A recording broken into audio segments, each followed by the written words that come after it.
جب حضرت مہدی کی قیادت میں مسلمان صاحب ایمان اہل عرب یہودیوں اور عیسائیوں کی طاقت سے ٹکرائیں گے تو ان کی مدد کے لیے دو جانب سے اللہ تعالیٰ کچھ بھیجیں گے مدد. ایک تو آخری مرحلے میں مدد آئے گی حضرت مسیح عیسیٰ ابن مریم کا نزول، جو یہودیوں کی طرف رسول بنا کر بھیجے گئے تھے. انہیں یہودیوں نے اپنے خیال میں سولی پر چڑھا دیا، لیکن اللہ نے فرمایا وما صلبوہ وما قتلوہ ولکن شبہ لہم بل رفعہ اللہ الیہ. اللہ تو اپنی طرف اٹھا کر لے گیا. اور احادیث صحیحہ جو کہ ہمارے ہاں متواترہ کے درجے میں ہیں، وہ احادیث جو صحیحین کی ہیں، ان سے ثابت ہے کہ حضرت عیسیٰ ابن مریم دوبارہ زمین پر آئیں گے. اور یہودیوں کا سب سے بڑا سرغنہ جو خود مسیح ہونے ہی کا دعویٰ کر رہا ہوگا، مسیح الدجال، اسے حضرت مسیح قتل کرے گے. لیکن ایک دوسری حدیث سے معلوم ہوتا ہے کہ مشرق سے فوجیں آئیں گی حضرت مہدی کی مدد کے لیے. یخرجون ناس من المشرق یؤدون للمہدی یعنی سلطانہ. مشرق کی طرف سے فوجیں آئیں گی کہ جو مہدی کی حکومت کو مستحکم کریں گی. خراسان کا لفظ آتا ہے ایک دوسری حدیث میں. خراسان سے سیاہ عالم چلیں گے، انہیں کوئی نہیں روک سکے گا یہاں تک کہ وہ یروشلم میں جا کر رسم ہو جائیں گے. اور حضور کے زمانے میں اچھی طرح سمجھ لیجئے، ہند کسے کہتے تھے حضور کے زمانے میں؟ پاکستان ہند میں شامل نہیں تھا. سندھ و ہند، سندھ ایک مکمل ملک تھا، ہند اس کے بعد شروع ہوتا تھا. یہ راجپوتانے کا اور تھر کا ڈیزرٹ جو ہے، اس سے آگے جو ہندوستان ہے وہ ہند تھا. یہ جو ہمارا پاکستان ہے یہ ہمیشہ ہند میں شامل نہیں رہا. حضور کے زمانے میں بالخصوص سندھ و ہند، دریائے سندھ چلا آ رہا ہے. یہ ساری ٹریبیوٹریز جو پنجاب کے اندر اس کی ہیں، یہ سب ایک علیحدہ ملک ہے جو اس زمانے میں سندھ کہلاتا تھا. اور نمبر 2 یاد کیجئے، اس زمانے میں خراسان ایک علاقہ تھا جس میں موجودہ افغانستان کا 2/3، تھوڑا سا حصہ ایران کا، اور جہاں تک میں تحقیق کر سکا ہوں آج تک پاکستان کا بھی علاقہ، خاص طور پر مالاکنڈ ڈویژن جو اس خراسان میں شامل ہے. خراسان سے سیاہ عالم چلیں گے جو جا کر یروشلم میں نصب ہوں گے. یہاں بھی ایک نقطہ نوٹ کر لیجئے، پہلے بھی یروشلم ہم سے چھینا تھا. کس نے چھینا تھا؟ عیسائیوں نے، کروسیڈرز. واپس کون لیا؟ کس نے لیا؟ عربوں میں دم نہیں تھا، عرب عیاشیوں کی وجہ سے کھوکھلے ہو چکے تھے. واپس لینے والا صلاح الدین ایوبی، کرد خون. اب دوبارہ یروشلم لیا جا چکا. چھینا کن سے گیا؟ عربوں سے. عرب واپس لے سکتے ہیں؟ کوئی اندیشہ اگر ہو سکتا تھا عراق کے بارے میں کہ شاید اس کے ایٹمک دانت نکل آئے، جو سازش کی گئی، جس طرح اس احمق اور پاگل صدام حسین کو دام میں پھنسایا گیا. صدام 100 جال، دام کہتے ہیں جال کو، 100 صدام، اس میں جو پھنسا ہے تو اگلا پچھلا کھایا پیا سب اگلوا لیا. اور ہے ہی کون؟ اس کے پاس ایٹمک ہتھیاروں کا ذخیرہ موجود ہے، اور کسی کے وہ ایٹمک دانت بھی نکلنے نہیں دے رہے. پاکستان کے اوپر کتنا دباؤ، اور ہمیں نہیں پتا کتنا کچھ دباؤ قبول کیا جا چکا. یہ تو سبھی مانتے ہیں. کیپ کر دیا گیا، روک دیا گیا، آگے تو نہیں بڑھ رہا، یہ تو سبھی مانتے ہیں. رول بیک بھی ہو گیا یا نہیں کچھ پتہ نہیں. لیکن کسی صورت یہ نہیں تسلیم کریں گے، قبول کریں گے کہ کسی مسلمان ملک کے پاس ایٹم بم آ جائے. یہودیوں کے پاس ذخیرہ موجود، سب جانتے ہیں. بہرحال یہ جان لیجئے اس علاقے سے امید ہوتی ہے.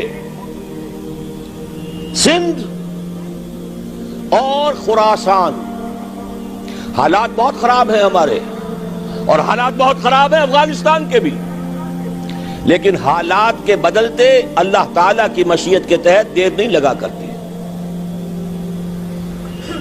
سیرت نبوی میں مجھے نظر آتا ہے سن 10 میں 10 نبوی ہجرت سے 3 سال پہلے 2.5 سال پہلے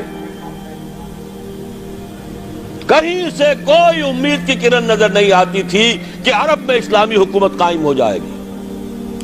10 برس ہو چکے محمد الرسول اللہ کو دعوت دیتے ہوئے، اور ابھی تک بمشکل 125 آدمی ہے. اپنے بل پر اپنے طاقت پر مکے میں رہ بھی نہیں سکتے. کیسے ہو جائے گا؟ کہاں سے ہو جائے گا؟ میں آج پوچھتا ہوں، کوئی سر بتائے کہیں سے کوئی امید کی کرن اس وقت نظر آتی ہے؟ اس ماحول میں لے جائیے. اگلے 3 سال میں کیا ہو گیا؟ پہلے سال 6، اگلے سال 12، اس سے اگلے سال 72، اور بیعت عقبہ ثانیہ، ہجرت، اور وہاں سے اب حضور کی طرف سے انیشیٹ شروع ہو گیا، انیشیٹو. تو ہم نہیں کہہ سکتے اللہ تعالیٰ کی قدرت، اللہ کی مشیت. یہ یقین ہے کہ دنیا کے خاتمے سے پہلے نظام خلافت قائم ہوگا، اور تمام دنیا میں ہوگا.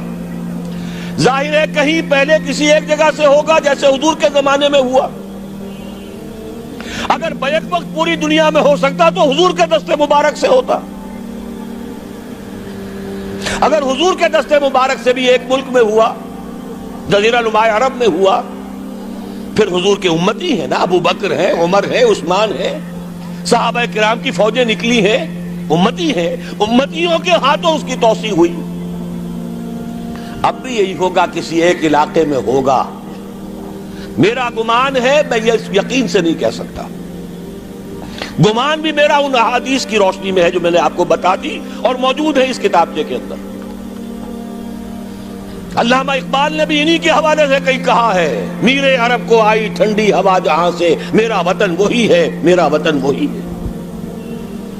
اس علاقے سے کچھ ہونے والا ہے اور ہوگا انشاءاللہ. میری زندگی میں نہ ہو، آپ کی زندگی میں نہ ہو، کوئی پرواہ نہیں. حضرت حمزہ تو شہید ہو گئے غزوہ احد میں.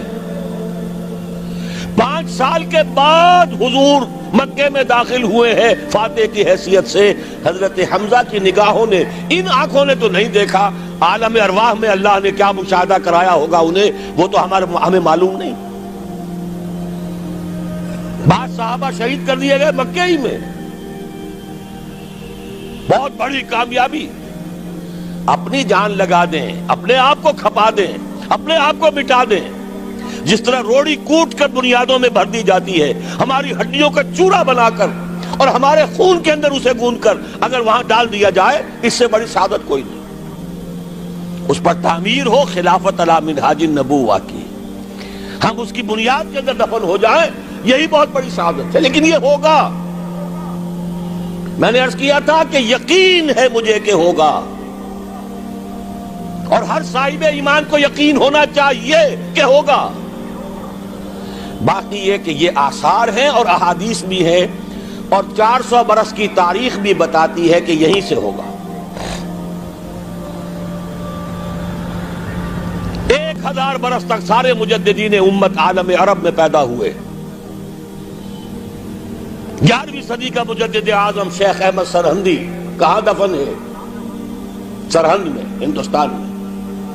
12ویں صدی کا مجدد اعظم شاہ ولی اللہ دہلوی کہاں دفن ہے؟ دہلی میں. 13ویں صدی کا مجدد اعظم سید احمد بریلوی، ان کی تو قبر بھی معلوم نہیں، لیکن ان کا خون جذب ہوا دریائے کنہار میں، اور ان کے سینکڑوں ساتھیوں کی لاشیں اس بالا کوٹ کے مقام پر. 14ویں صدی کے مجدد اعظم شیخ الہند، لیکن ان کے ساتھ ساتھ اتنے اعظم رجال، علامہ اقبال جیسا مفکر، مولانا مودودی جیسا مصنف، مولانا الیاس جیسا مبلغ کہیں اور ہمیں دکھا دیجئے آپ. میں کل کہیں عرض کر رہا تھا، دیکھیے پہلے جو ہے 1000 برس تک ہر خیر ہندوستان میں باہر سے آ رہا تھا. معین الدین اجمیری باہر سے آ رہے ہیں، شیخ علی حجویری باہر سے آ رہے ہیں، سندھ میں جتنے اولیاء دفن ہیں سب کے سب باہر سے، ایران سے چلے آ رہے ہیں. لیکن جیسے ہی 11ویں صدی شروع ہوئی ریورس ہو گیا آرڈر.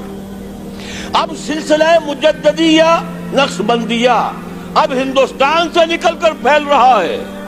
پورا افغانستان، پورا ترکستان، تمام یہ ترک ریاستیں جو آزاد ہوئی ہیں ابھی USSR کے خاتمے کے بعد، یہاں تک کہ سائپرس، جزیرہ قبرص، پورا ترکی جو اب بھی ہے موجودہ ترکی، سلسلہ مجددیہ نقشبندیہ کہاں سے چلا؟ ہندوستان سے پھیل گیا پورے عالم اسلام.